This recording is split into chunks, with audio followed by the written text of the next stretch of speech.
Merci d'être au rendez-vous de cette édition du 20h au sommaire de l'actualité. Ce soir, marche des jeunes de la commune de Diaobé-Kambédou à Vélingara, munis de brassards rouges, dénoncent les disparités dans la distribution des ressources entre les quartiers respectifs de la commune, une injustice traduite par l'absence d'électricité dans plusieurs quartiers. Panne des 2 bacs de Farafeni, un supplice pour des milliers de Sénégalais qui ne peuvent plus retourner au bercail à leurs risques et périls. Certains utilisent des embarcations de fortune, même si les normes sécuritaires ne sont pas respectées. Fort taux d'abstention au second tour de la présidentielle en France. Christophe Bigot analyse et commente ce chiffre alarmant. Selon l'ambassadeur de la France à Dakar, cette retenue manifestée par ses électeurs traduit une profonde frustration des Français. La page internationale sera également de la partie.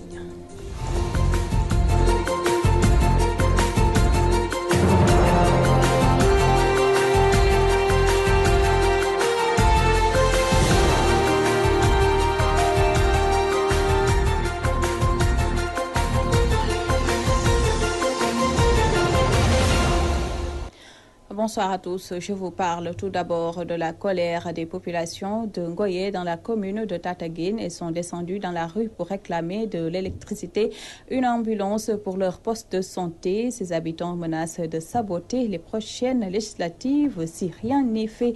Les détails dans cette correspondance de Al-Hassan Ba. Les populations de Ngoye dans la commune de Tataguine dans la rue, elles réclament l'électrification de l'ensemble de leurs villages qui ont leur poteau depuis 2011. Ngoye va mal.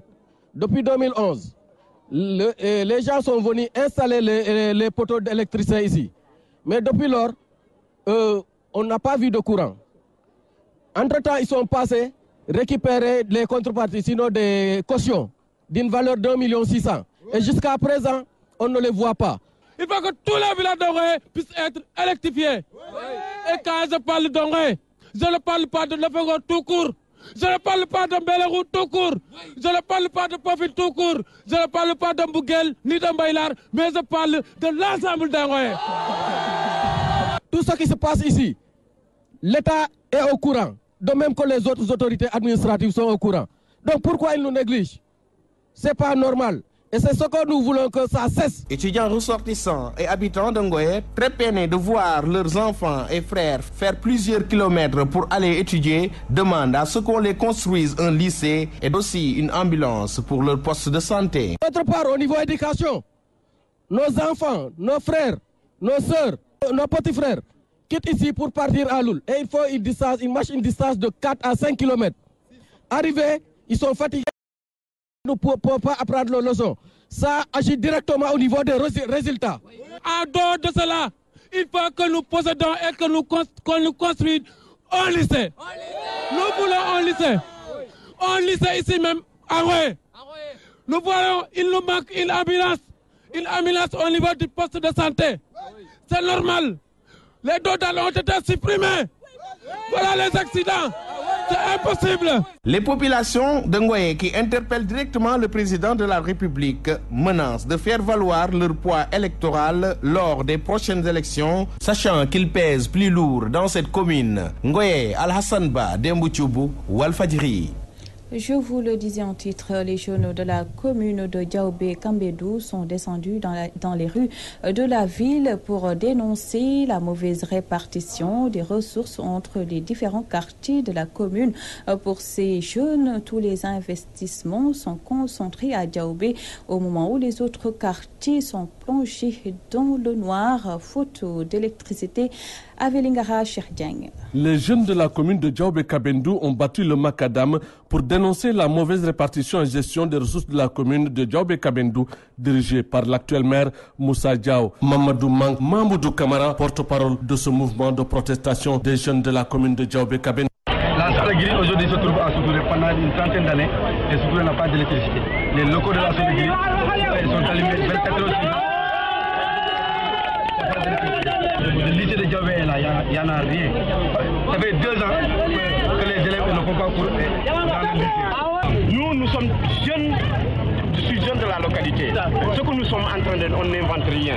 Même vous allez faire le constat. Aujourd'hui, Diaobé regorge d'énormes potentialités. Vous l'avez vu. Diaobé est un carrefour international où vraiment économiquement nous devons être indépendants. Mais aujourd'hui, où se passent les taxes, où se passent les fonds, où se passent les recettes qui sont encaissées du jour au jour? La faute au maire, c'est la mauvaise gestion du maire Moussa Diao et son équipe. De Kabendou à Diaobé, ces jeunes très en colère n'ont pas manqué de dénoncer le manque de lotissement et d'électricité dans certains quartiers tels que Soutouré, Medina Sambakandé et Maréoué. En présence de nombreux jeunes arborant des brassards rouges, les responsables de cette marche de protestation n'ont pas manqué de taxer leur maire Moussa Diao de maire de Dakar ou de maire de fin de mois. Une manière de dire qu'il ne revient à Diaobé que pour percevoir son salaire. Autre grief retenu contre le maire de Diaobé Kabendou, c'est une gestion inéquitable des ressources générées par la commune. Selon ces protestataires, tous les investissements de la commune sont concentrés dans le quartier de Diaobé au moment où les autres quartiers sont laissés en rade. Face à ces difficultés qui plombent les activités de la commune de Diaobé Kabendou, ces jeunes demandent au maire Moussa Diao d'en tirer toutes les conséquences et de démissionner. Avelingara Cheikh Dieng pour la radio-télévision Walfadjri. En Gambie, ce sont les deux bacs de la Gambie, des centaines de Sénégalais ne pouvant pas rentrer chez eux empruntent des embarcations de fortune. Ils bravent ainsi la mer sans aucune norme de sécurité. Les explications de Aboukan.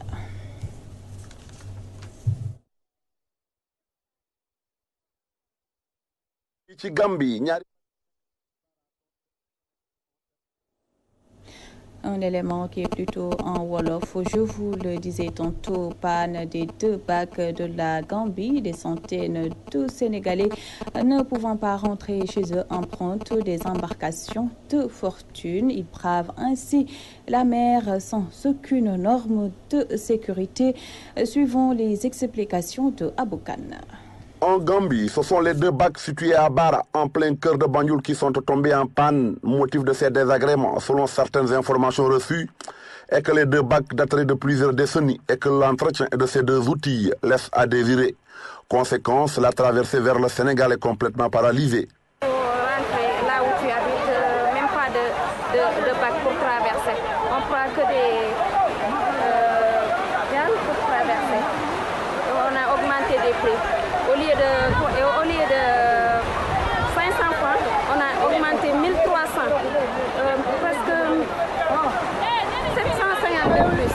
C'est vraiment dur. C'est pas sûr de traverser avec des gars comme ça, parce que là-bas c'est pas sûr.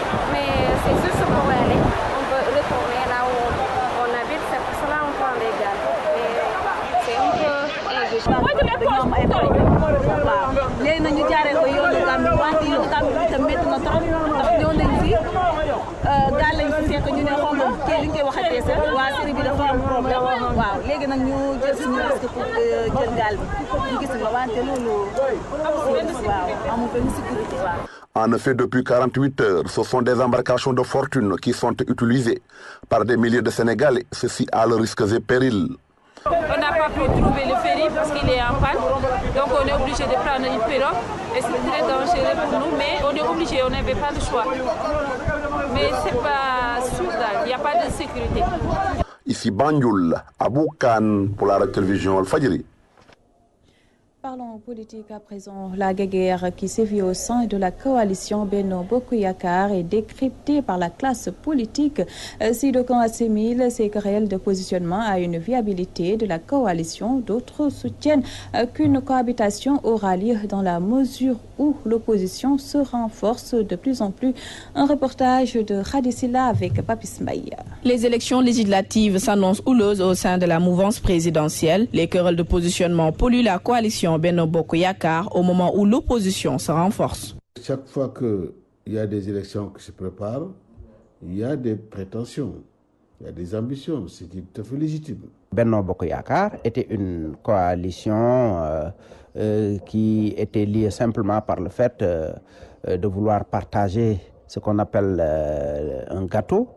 Et à partir du moment où le gâteau commence à prendre fin et qu'il n'y a plus rien à partager. C'est la vitalité, parce que c'est-à-dire, ça montre la vitalité d'un parti au pouvoir. Il faut qu'il y ait des problèmes. C'est-à-dire, ça a été tout le temps le cas. Selon Babacar Diamé, la victoire est déjà acquise. Parce que cette coalition de Benno Bokk Yakaar est une coalition très forte. Elle est la plus représentative du Sénégal. C'est vrai qu'aujourd'hui, on voit dans la coalition Manko Taxawu Sénégal de nouvelles têtes, mais qui en fait ne peuvent pas influer la situation politique nationale. Pour Mayoro Faye, l'opposition va imposer une cohabitation à Benno Bokk Yakaar. Aujourd'hui, la tendance, c'est des membres de Benno Bokk Yakaar qui quittent le navire et qui viennent renforcer les rangs de l'opposition. Cela veut dire que c'est le contraire qui devait se passer parce que c'est eux qui ont le pouvoir. Mais aujourd'hui, si vous constatez que c'est les membres de Benno Bokk Yakaar qui viennent dans l'opposition, ça veut dire que l'espoir n'est plus permis au niveau de Benno Bokk Yakaar. Ousmane Faye indique que les querelles de positionnement sont aussi notées dans la nouvelle coalition de l'opposition. Même nous, on a assez de problèmes et tellement de problèmes, mais ça ne vous intéresse pas. Parce que parfois, nous, l'enjeu, il n'y a pas beaucoup d'enjeux. Parce que ici, c'est les leaders seuls qui veulent être président de la République. D'ailleurs, c'est la raison pour laquelle leur unité là dans Manko Taxawu Sénégal, c'est de l'arnaque. Ce n'est pas une coalition crédible. Parce que ces gens-là, effectivement, ils cherchent à camoufler des choses. À quelques mois des élections législatives, la coalition Benno Bokk Yakaar est secouée par des querelles de positionnement au grand bonheur de l'opposition qui se renforce. Présidente de la COJER, Thérèse Faye, s'attaque à Abdoulaye Wade et Manko Wattu Sénégal. L'ère Wade est dépassée tandis que Manko Wattu Sénégal parle dans le vide de martel. Thérèse Faye, qui présidait une assemblée générale de la COJER à Rufisque, ses propos sont recueillis par Najib Sagna. Au moment où la France a élu un jeune de 39 ans, aujourd'hui au Sénégal, nous avons assisté à un vieux de 90 ans, je peux même dire hors taxe, en train de manipuler une opposition sénégalaise, en train de travailler pour qu'il y ait une liste unique de l'opposition au Sénégal. Et je pense que ça, c'est la première contradiction. La deuxième contradiction de cette situation, c'est-à-dire Manko Wattu Sénégal, cette coalition qui n'a pas d'argument, cette coalition qui n'a aucun programme pour le Sénégal, cette coalition qui n'a pas du tout une ambition réelle et objective pour le Sénégal, est en train de travailler pour effectivement aller au local, aux législatives. Nous, jeunesse de l'Alliance pour la République, nous demandons à nos responsables, dans tous les départements, de ne pas se laisser divertir par cette soi-disant coalition. Le mouvement associatif En avant de Mbao se jette dans l'arène politique. Selon son président, Mademba Ndiaye, c'est pour une meilleure prise en charge des problèmes des populations de Keur Mbaye Fall, notamment l'insécurité, les inondations et l'assainissement. Mademba Ndiaye, que nous écoutons au micro de Théodore Semedo. C'est une journée de lancement. Nous avons convié aussi aujourd'hui toute la population de Mbao pour qu'elle nous soutienne par rapport à tout ce que nous faisons. Nous militons au début dans le social. À un certain moment donné, vu l'envergure de tout ce que nous faisons, nous nous sommes dit pourquoi pas se lancer dans la politique pour mieux gérer les maux de notre société. Dans l'insécurité, comme vous le savez, tout dernièrement, Keur Mbaye Fall s'est réveillé avec une journée qui a repris tous les quotidiens du Sénégal sur l'insécurité. Nous avons des mots par rapport à l'insécurité, par rapport à l'éclairage, et c'est pratiquement lié, l'insécurité et l'éclairage. Nous avons des problèmes par rapport à la santé. Nous avons aujourd'hui le poste de santé qui a été délocalisé de l'autre côté pour Mbaye Fall village, ce qui fait que de l'autre côté, ils sont avides, ils n'ont pas de poste de santé. Par rapport aux mots aussi, ce sont les inondations. On a vu tout dernièrement l'État sénégalais s'investir pleinement pour éradiquer les eaux de pluie ici à Keur Mbaye Fall. Mais malheureusement, à notre grande surprise, les eaux sont encore là. On a offert 2 marigots à côté de Mbao, vers Petit Mbao, sont les marigots.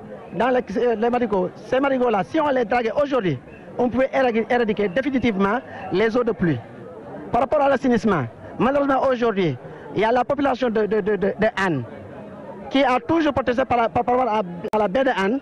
Malheureusement, aujourd'hui, Kermbaï Fall méritait autre chose que de recevoir cette bête de âne-là. Cette raison-là, c'est de rassembler d'abord les valeurs humaines de Kermbaï Fall en vue de travailler pour éradiquer tous ces maux. On est à l'aube des élections législatives. Nous sommes en train de voir si effectivement nous pouvons à nous seuls s'y lancer, au cas échéant chercher un partenariat avec les partis politiques. En fait, un test qui nous permettra de nous évaluer en vue des locales. C'est sûr que pour les élections locales, nous brandirons sans faille notre main et puis en fait on prendra notre destin en main. Nous allons participer à ces élections-là. Le mouvement citoyen J'aime le Sénégal déplore le manque de considération de l'État envers le secteur informel. Ses responsables en tournée dans les marchés de Guédiawaye ont aussi fustigé le comportement des députés du département qui, selon eux, n'ont rien fait pour les populations. Moulay Kamara, son président, est au micro de Théodore Semedo. Vous savez qu'actuellement, le secteur informel occupe 90% de l'économie du Sénégal. Et c'est un secteur qui est laissé en rade, surtout au niveau de la banlieue. Dans les marchés, on retrouve des situations extrêmement délicates. Donc les commerçants n'ont pas d'accompagnement de la part de l'État. Et pour cela, nous sommes venus s'enquérir de leur situation. Mais c'est une situation qui ne s'améliore pas. Il y a les collectivités locales qui mènent une campagne de cantinisation dont la transparence vraiment est suspecte. Au niveau de marché Mamdiare, ici à Hamo aujourd'hui, vous constatez aisément que pendant l'hivernage, ces commerçants-là n'arrivent pas à avoir accès à leur cantine, à leur table. Donc ce qui veut dire que la situation elle est lamentable. Voilà des mères de famille, voilà des sœurs, voilà des nièces qui, chaque matin, s'évertuent vraiment à s'en sortir économiquement, mais malheureusement, il n'y a aucunement un accompagnement de l'État. Cela, il faut que la loi s'applique. C'est le secteur informel qu'on doit formaliser dans ce pays-là. Et nous donnons l'assurance à toutes ces mères de famille-là, à toutes ces commerçantes, qu'une fois que nous avons accès au niveau de l'Assemblée nationale, on va se battre pour qu'une loi soit établie pour que vraiment le secteur informel dans ce pays-là soit formalisé. Les chauffeurs de clando au niveau de la banlieue, ils sont dans la clandestinité, veulent s'en sortir, ils s'organisent, mais l'État ne les écoute pas. Dans l'artisanat, c'est la même chose. Vous voyez qu'actuellement à Guédia, on n'a même pas un village artisanal digne de ce nom. Les cotisations, à travers les taxes et les patentes, que ces commerçants-là, que ces grands marchés-là contribuent au niveau des caisses de l'État, devraient pouvoir vraiment le permettre d'avoir un accompagnement digne de son nom. Plutôt des députés de parti que des députés du peuple. On n'a pas des députés qui revendiquent un certain patriotisme local. Ils seront seuls aux élections avec des mouvements dignes de son nom, des mouvements qui réclament, des mouvements qui revendiquent l'intérêt général. Politique, toujours, les libéraux de Golfe Sud dénoncent la gestion du pouvoir actuel et font le procès de l'Assemblée nationale.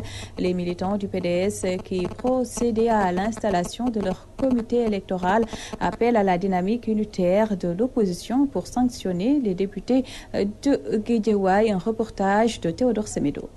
Les libéraux de Golfe Sud se disent plus que déterminés à gagner les élections législatives autour de la coalition de l'opposition regroupée autour de Manko Taxawu Sénégal et appellent leurs frères de parti à la dynamique unitaire. La section communale de Golfe Sud exhorte le comité électoral à la discipline, à l'organisation et à la rigueur. Un étranger qui habite Fatick, qui est venu avec des milliards et vouloir vendre. Mais aussi de l'Assemblée nationale avec le comportement de certains députés, plus particulièrement ceux de Guédiawaye. Aujourd'hui, nous avons constaté qu'après la démission du ministre Alassane Sall, après le théâtre ambulant que Aliou Sall a mené en disant je vais être député, je ne veux plus être député, je redeviens encore candidat député. Ça, c'est un théâtre enivrant. Responsable d'État qui, comme dans des abîmes, les abîmes les plus immondes, se permettent à travers la presse de s'insulter, comme l'a fait Yahambaye et le président du groupe parlementaire. Ça, c'est inacceptable.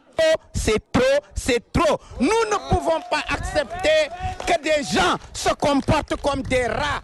Le président du groupe parlementaire Benno Bokk Yakaar et les autres ont dit que c'est la législature la plus nulle que le Sénégal ait connue. Ceux qui sont là à Guédiawaye c'est qui? Vous les connaissez? C'est des Tahorankat. C'était des Tête Sabar. Il urge de s'unir une majorité écrasante à notre coalition. Cette majorité-là va nous permettre d'imposer la cohabitation à Macky Sall. Et cette majorité-là va sonner le glas du fin de son régime. Pour ce qui est du dialogue politique, ces libéraux de Golfe Sud émettent des réserves. Notre leader, je le répète, s'appelle Maître Abdoulaye Wade. Demander à des fils de venir dialoguer en laissant le père derrière, c'est de demander de manière indirecte aux fils de délaisser le père, ce que les fils refusent de faire. Ces militants du Parti démocratique sénégalais de Golfe Sud ont étalé ces doléances en marge de l'installation de leur comité électoral qui a porté Ngouda Dione à la tête. Théodore Semedo, Golfe Sud, Walfadjri. Tension au sein de l'APR, le responsable Mamour Diallo minimise et parle de vitalité démocratique pour le président du mouvement Dolly. Cette crise n'empêchera pas Benno Bokk Yakaar d'avoir la majorité aux législatives de juillet 2017, même si une grande partie de l'opposition a décidé de s'unir. Mamadou Mamour Diallo s'est confié à Omar Kairé. Tout à fait normal, que les gens puissent avoir des points de vue contradictoires. C'est tout à fait normal. Et cela, à mon avis, reflète la vitalité de la démocratie qu'il y a dans ce parti-là. Maintenant, il est clair que le président de la République, en tant que patron de ce parti, trouvera les mots justes, trouvera également, en tout cas, les moyens nécessaires, comme il a toujours fait, effectivement, pour appeler tout le monde à l'ordre, et fixer les objectifs. Parce que comme nous le savons aujourd'hui, l'objectif unique, effectivement, c'est les élections législatives. Je pense que toutes les forces doivent travailler dans l'unité, aussi bien ici à Louga qu'ailleurs à l'échelle nationale, pour accompagner le président de la République et lui donner une majorité écrasante lors de ces futurs électorales. Le droit, j'allais même dire l'obligation de trouver les moyens de s'opposer et de bien se tenir pendant ces élections-là. Mais moi, je parlerai plutôt de mon parti, je parlerai de ma coalition. Je pense qu'aujourd'hui, la coalition Benno Bokk Yakaar doit travailler, doit se souder comme un seul homme pour travailler et faire face. Parce que, n'oublions pas, le président de la République a quand même un excellent bilan. Aujourd'hui, nous avons un bon bilan et les Sénégalais sont fiers de ce bilan-là. Et il ne fait aucun doute que si nous travaillons la main dans la main, Inch'Allah, nous arriverons à une forte majorité pour l'APR. 4000 femmes et 1000 jeunes du département de Louga vont être formés dans des métiers pour leur permettre d'avoir des activités génératrices de revenus. Cette initiative du président du mouvement Dolly vise à résoudre le problème lié à l'accès au crédit, nous dit Omar Kairé. Face aux problèmes liés à l'accès au crédit et un manque de formation auxquels sont confrontées les femmes, le mouvement Dolly a décidé de réagir. 4000 femmes et 1000 jeunes du département vont être formés dans des métiers afin de leur permettre d'avoir des activités génératrices de revenus. Une manière, selon Mamadou Mamour Diallo, de soutenir la politique du chef de l'État dans le cadre de l'autonomisation des femmes. Les femmes, effectivement, s'activent, sont très courageuses et très généreuses, mais il leur manque une formation, il leur manque des moyens techniques qui leur permettent effectivement d'apprendre des métiers et de pouvoir les exercer comme il le faut. Nous sommes des fils de Louga, fils de ce pays-là, fils de Ndiambour. Et donc aujourd'hui, en plus des efforts de l'État, je pense que nous sommes également appelés à donner notre participation en tant que fils donc, de Louga, à appuyer nos sœurs, nos cousines pour les aider. Parce que nous savons tous qu'à partir du moment où elles seront effectivement autonomes financièrement, nous les hommes pourrons être soulagés. Beaucoup d'argent sont passés entre les mains de ces femmes, mais ça n'a jamais produit les résultats escomptés. Le mouvement Dolly a décidé de changer de paradigme et de stratégie en procédant au préalable à la formation. Il est arrivé assez souvent que des financements soient octroyés sans une formation de base. Nous, on a voulu prendre la voie qui nous semble être la meilleure, c'est-à-dire former d'abord les femmes, de leur apprendre à un métier d'abord, à sortir donc à travailler avant de procéder au financement. Un cabinet a été recruté pour former ces 5000 personnes à l'entrepreneuriat avec différents modules et la pratique d'épargne et de crédit. Souvent, ce que font certains politiciens, je veux dire, ils viennent financer les femmes et ça les aide pas beaucoup. Donc, ce qu'il faudrait, c'est essayer de créer ces caisses d'épargne et de crédit pour domestiquer l'épargne que les femmes avaient l'habitude de faire. Pour expliquer un peu ce que c'est. C'est la tontine traditionnelle qu'on a essayé de moderniser. et qu'on a appelé la pratique d'épargne et de crédit avec la domestication de l'épargne au sein même des maisons. Les femmes ont maintenant la possibilité de gérer elles-mêmes ces caisses d'épargne et de s'autofinancer. Il faut que les femmes sachent où investir, comment investir, quand investir. Et ce que nous faisons, c'est un renforcement des capacités entrepreneuriales. Nous savons que toutes les femmes sont des entrepreneurs. Ça commence depuis la maison. Donc maintenant, ce qu'il faudrait faire, c'est de renforcer ces capacités et les aider à se prendre en charge. Après ces 2 mois de formation, ces 4000 femmes et 1000 jeunes vont chacun être financés. Mamadou Mamour Diallo ne compte pas en rester là, puisque les artisans seront les prochains bénéficiaires. Oumar Kairé Louga, Walfadjri. Tout à fait autre chose au lendemain de la victoire de Emmanuel Macron à la présidentielle française. Force est de constater que le Front National gagne du terrain avec 34,9% de l'électorat. Selon l'ambassadeur de France à Dakar, Christophe Bigot, cela traduit une profonde frustration des Français. Nous l'écoutons au micro de Khadissila. Ici, la communauté française, c'est la plus importante communauté française au sud du Sahara. 25 000 personnes. Il y a 13 000 inscrits sur les listes électorales et sur ces 13 000 inscrits, il y a eu 39% de participation au deuxième tour, donc exactement la même participation qu'au premier tour. Et l'organisation a été vraiment impeccable, la sécurité a été excellente, on a fait en sorte que les bureaux de vote soient aussi proches que possible des habitants. Pour ce qui est du résultat, effectivement, 87% des Français du Sénégal ont voté pour Emmanuel Macron, 13% pour Madame Le Pen.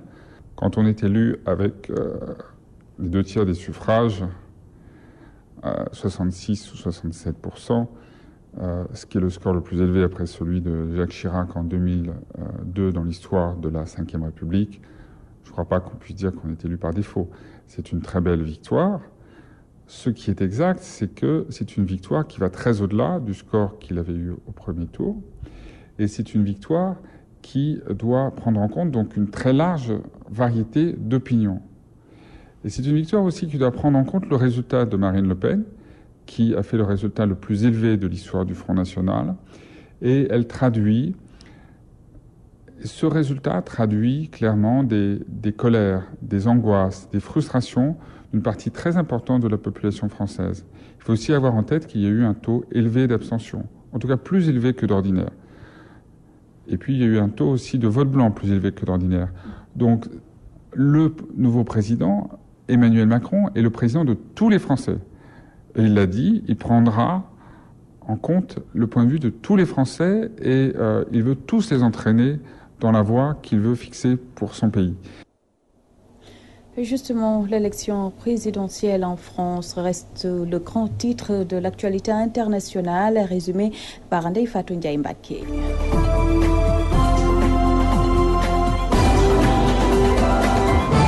En France, les résultats officiels et définitifs sont tombés ce lundi, alors que le futur président était à côté du président sortant François Hollande sur les Champs-Élysées pour célébrer sa victoire. Emmanuel Macron a donc été élu dimanche avec 66,10% des suffrages devant Marine Le Pen qui a emporté 33,90% des voix. À noter la forte abstention et aussi presque 12% de votes blancs ou nuls. En juin, les Français vont retourner aux urnes pour élire cette fois-ci leurs députés.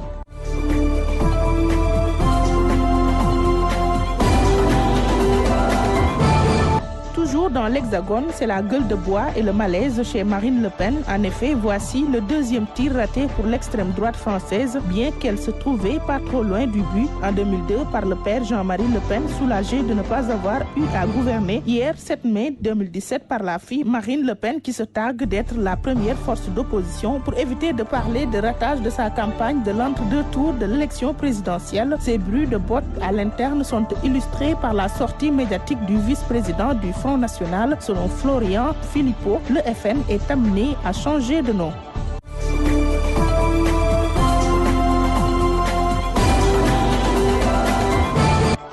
Plus de 200 migrants ont peut-être trouvé la mort en Méditerranée pendant le week-end, selon le témoignage de survivants et de plusieurs ONG, que cela soit en Calabre comme sur ces images ou en Sicile. Les bateaux de secours livrent des flots de rescapés qui témoignent de naufrages d'embarcations précaires, et cela avant que les gardes-côtes n'aient pu intervenir. Depuis jeudi, environ 7500 personnes ont été sauvées au large des côtes de la Libye, selon les gardes-côtes italiens et libyens.